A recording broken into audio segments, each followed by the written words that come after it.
The human immunodeficiency virus, or HIV, destroys cells of the immune system, making the body vulnerable to a host of diseases. HIV has surface proteins called GP120 that attach to cells that have CD4 receptors on their surfaces. CD4 is found on the immune system's helper T lymphocytes and on scavenger cells called macrophages. The binding to CD4 and other cell surface proteins called co-receptors, not shown here, allows the virus to fuse with the cell. The lipid membrane of the virus incorporates into the cell's membrane, while the viral core enters the host cell. During entry, the core uncoats, allowing the viral genetic material, which is RNA, to enter the cytoplasm. In addition to RNA, the virus carries enzymes that participate in the first few stages of viral replication.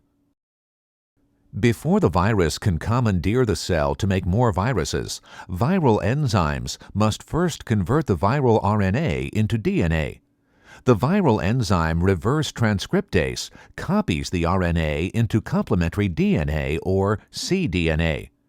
Reverse transcriptase has a high error rate and frequently leaves mutations in the copied DNA. The mutations result in variant forms of HIV, which allow HIV to evolve quickly. The viral RNA is destroyed by another viral enzyme called ribonuclease H.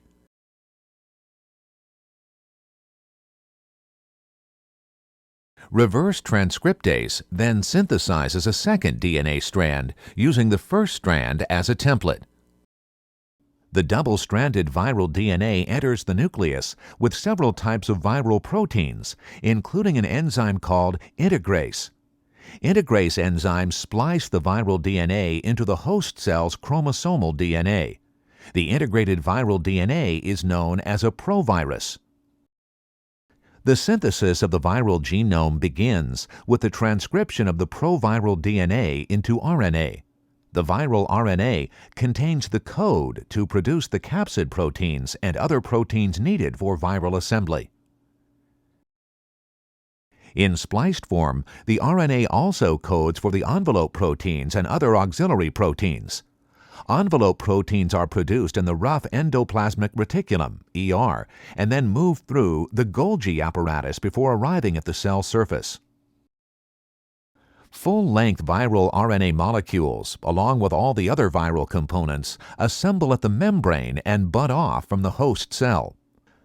Although it's not clear exactly how HIV curtails the immune response or causes destruction of helper T cells, the viral infection ultimately results in loss of virtually all functional helper T cells in the immune system.